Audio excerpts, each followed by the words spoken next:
Okay, New London, Connecticut. Rob, you're on the Savage Nation. Go ahead, please.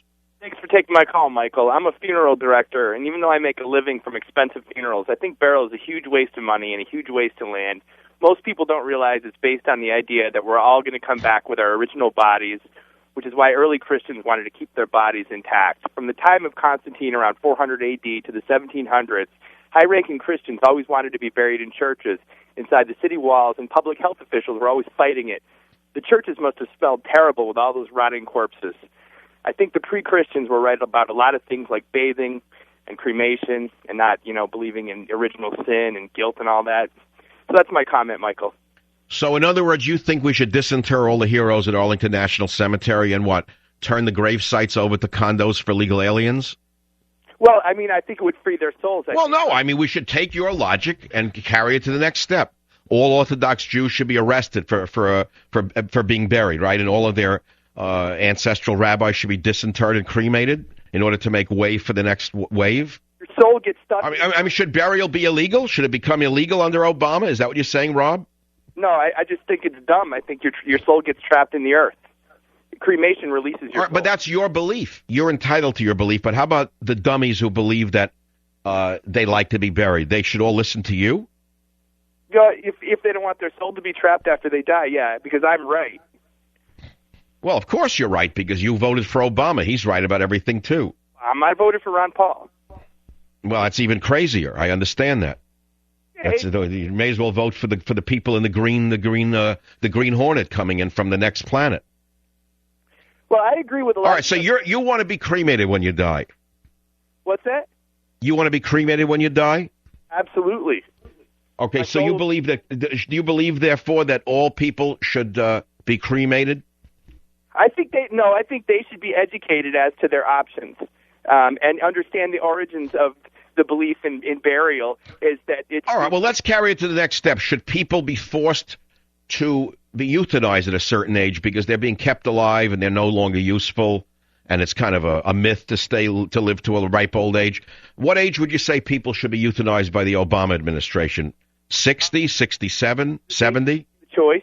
They should. I think Dr. Kevorkian is a great humanitarian, and I agree with him. I think Hitler was a predecessor of Dr. Kevorkian. Hitler did a service for humanity. Is that what you're saying? Oh, you're playing the Hitler card, Michael. That's... Well, it's not a Hitler card. He euthanized an entire race. He considered them to be parasites like you are, saying people who want to be buried are fools. You're saying people who are old should be euthanized. So you're playing the Hitler card. You don't even realize how far you've fallen. No. All right. If you want to play the Hitler card, why did they change the signs at Auschwitz from 4 million to 1 million? And why do you still say 6 million? Ah, you are a Holocaust denier. I knew it.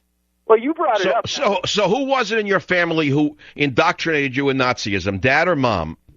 What are you calling me a Nazi for? Well, I'm asking you, who in the family was the one who indoctrinated you in the way of the Third Reich? Was it Dad or Mom? Well, yeah. A typically liberal laugh whenever you get trapped. So who was it? Grandpa? Was it Grandpa who wore the uniform? Which one? Who had the revolving fireplace in your childhood home with all of the memorabilia? So you believe in euthanasia, you believe in no burial, you believe in everything that the New World Order socialists would believe in. How do you differ from the socialists of the 1930s?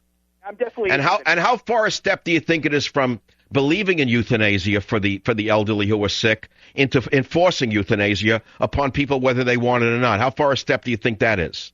Well, Michael, the economy's contracting. We're going to have to make difficult choices. Yes, of course. Well, will you be the first to volunteer? No, sir.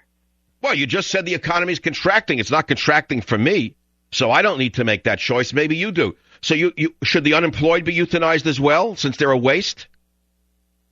Well, I wouldn't. You know what? I think it's going to be a matter of population attrition because we're going into relentless economic contraction. If you know. That's right. And while the stupid grandparents who we had worked through that depression by eating less and by getting on bread lines, you would think the next step, of course, would be euthanasia for millions because they're useless. The Great Depression was different conditions because we didn't have a contracting oil supply. Now you're changing the argument. What does oil have to do with the Great Depression of today? What does it have to do with the 1920s? You're just too lazy to understand that you have to do with less. You're not really in the funeral business, are you? Yes. You really are. And so you're going through a contraction now, is that it? Economic contraction? Oh, absolutely. I mean, the people can't pay for these $10,000, fancy Cadillac funerals, and a lot of people are just going for direct cremation. You go pick up the body. Are you in that field as well? Do you offer that as a sideline? Cremation? Yeah. Well, it depends on the family. And how much is your service for burial as opposed to cremation? Well, a burial can go from anywhere from $4,000, and up, but a direct cremation is about $1,800. So and do you offer? And what if they want a little necrophilia on the side? How much? Well, it shouldn't stop you though. I mean, some of the other things you've suggested, such as euthanasia, are crimes in my mind, but that wouldn't stop you and the people from Oregon. Well, euthanasia... People in your field have a morbid sense of humor.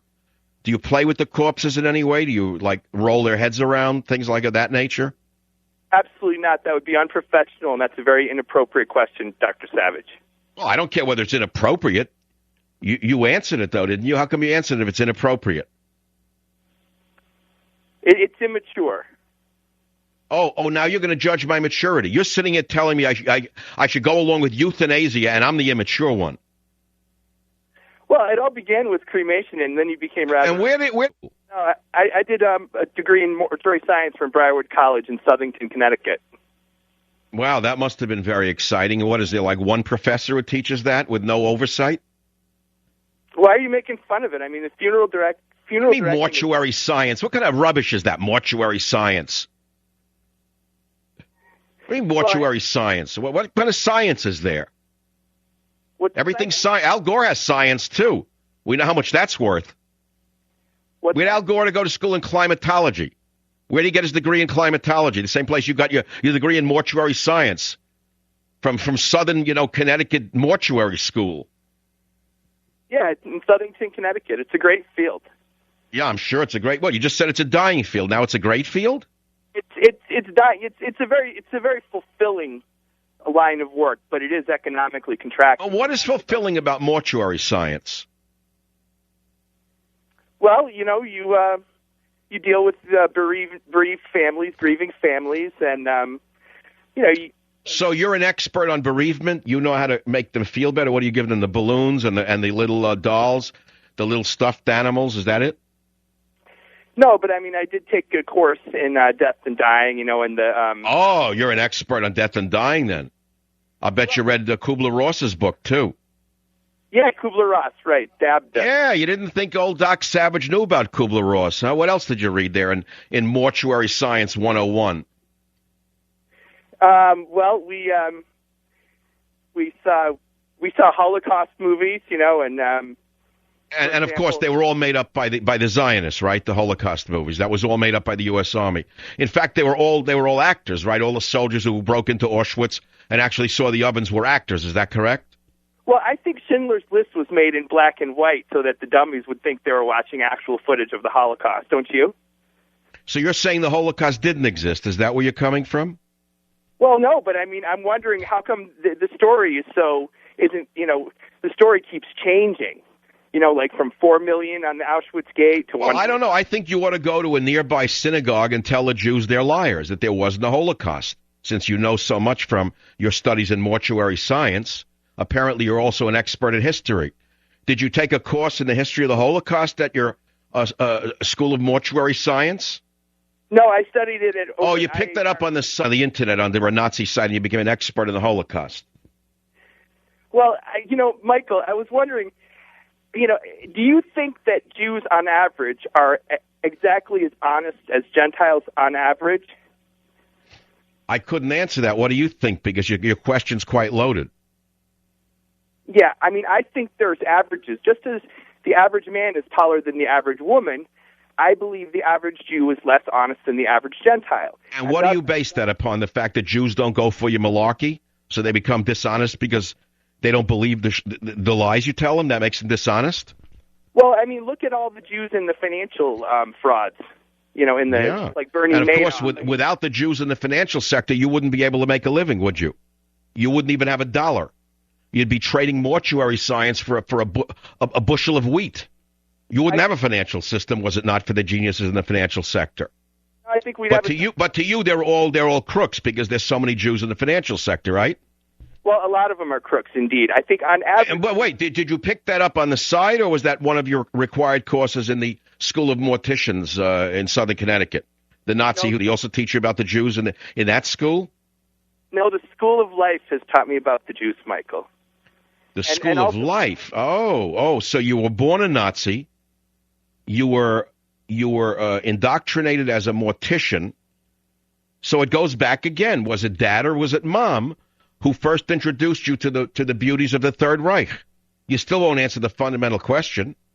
It was Henry Ford's book, The International Jew, that first opened my eyes. Ah, it was Henry Ford's book. Another great man.